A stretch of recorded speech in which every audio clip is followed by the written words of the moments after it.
Vou te ensinar como fazer esse flyer usando apenas o app Canva gratuito. Além disso, vou te dar todas as imagens que usei.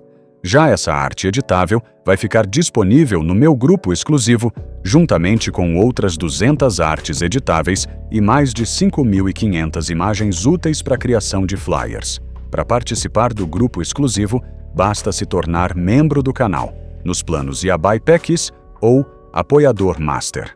Vamos começar. Abra o app Canva e entre nessa opção de fazer upload. Escolha essa imagem de fundo que preparei para esse vídeo. Todas as imagens que usei estão disponíveis gratuitamente no meu blog e no meu grupo gratuito no Telegram.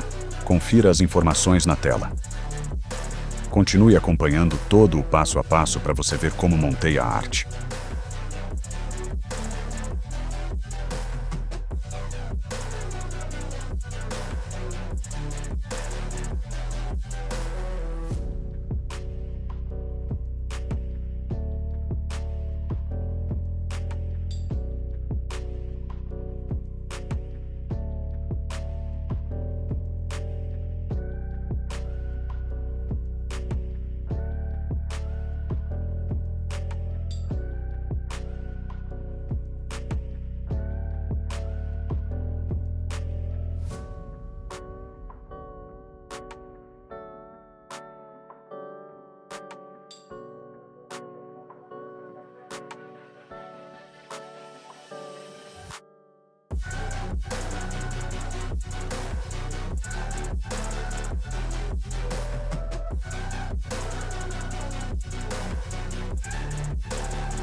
Eu gostaria de fazer um agradecimento especial para os membros do plano Apoiador Master. Muito obrigado por me apoiarem nesse projeto de oferecer tutoriais gratuitos. Rafael, Ian Lima, Omega Net, Memphis FF, Henri San, Nathan Souza e Antônio. Valeu demais! Obrigado a todos os membros do canal. Obrigado por assistir o vídeo. Compartilhe. Ele pode ajudar outras pessoas também. Confira os outros vídeos aqui do canal. Te vejo no próximo vídeo. Tchau!